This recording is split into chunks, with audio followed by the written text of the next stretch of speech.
Welcome to Not Milk Never Milk. Subscribe if you're lactose intolerant. You start by making a truly random pad that matches the message length. This is the core of security. Use a hardware RNG or equivalent. Once generated, write the pad down and label segments so you don't reuse them. Once done, transfer the pad to your recipient by a secure physical method you both trust. Make sure to verify receipt and keep chain of custody notes so you can later prove the pad was never exposed or duplicated.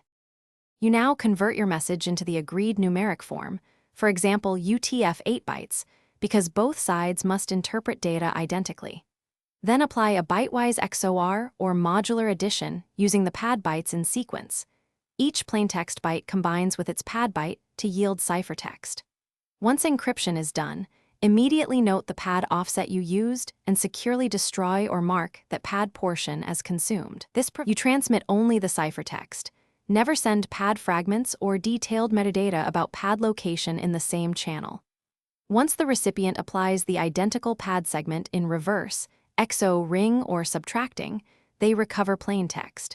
If something goes wrong, compare offsets, encoding choices, and checksum or hash of the consumed pad segment.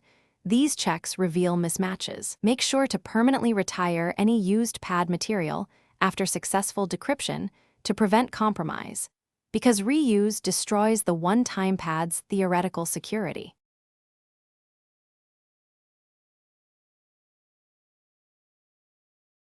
Thanks for watching. If this was helpful, leave a like and consider subscribing. See you next time.